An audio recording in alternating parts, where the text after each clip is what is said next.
guddida horumarinta xaafadda Oktoobar ee magaalada Burco gaar ahaan guddida taakulaynta xaafadaasi ayaa deeq lacageed oo dhan $1,400 ka gudoomay hablo reer Soomaaliland oo ku nool wadanka Isutaga Imaaraadka Carabta. deeqdan lacageed oo hablahani ku soo hagaajiyeen Aadan Axmed Cali oo ugu horeynba halkaasi ka hadlay ayaa Ilaahay uga bariyay inuu ajar iyo xasanaad ugu bedelo. deeqdan ay ugu talagaleen inay kaga qayb qaataan gurmadka samata bixinta loogu jiro dadka ay saameysay abaarta ka jirta gobolada bariga Soomaaliland. waxaan mahad ballaaran iyana u naqayaa guddida taakulaynta oo qaybta Oktoobar iminka qaabilsan odayaal miisaan loo halkan fadhiya mahadda saddexaad Ilaahay baa mahad leh. waxaan u dirayaa hablaha soo salamay lacagta soo diray oo dalka Imaaraadka jooga, hablahaas oo ka qayb galay mashaariic badan oo dalka ka dhacday, wadada ceergaaba iyo togdheer isku xidhaysa sida ay sheegeen waxay ku bixiyeen $12,000.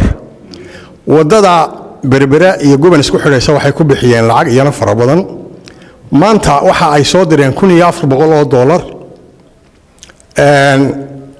oo u ducaynaynaa. ducadu iyada iska insha Allah maqbuulay noqonaysaa. waxaan ugu ducaynaynaa Ilaahay inuu khayr ugu bedelo halkii ay doonayeen insha Allah ay gaarayso. aan mahadsantihiin. waxaan imka salamayaa lacagta oo $1,400 halkan anagoo ah guddida taakulaynta abaaraha ee xaafadda Oktoobar waxaanu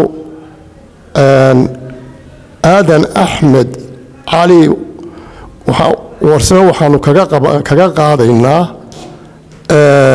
lacag ah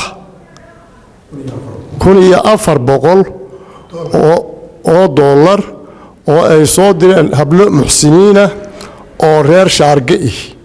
Ilaahay waxaanu ka baryaynaa in miisaanka xasanaadka Ilaahay ugu daro meeshay ka soo saareenna uu Ilaahay khayr ugu bedelo bidnillaahi kariim.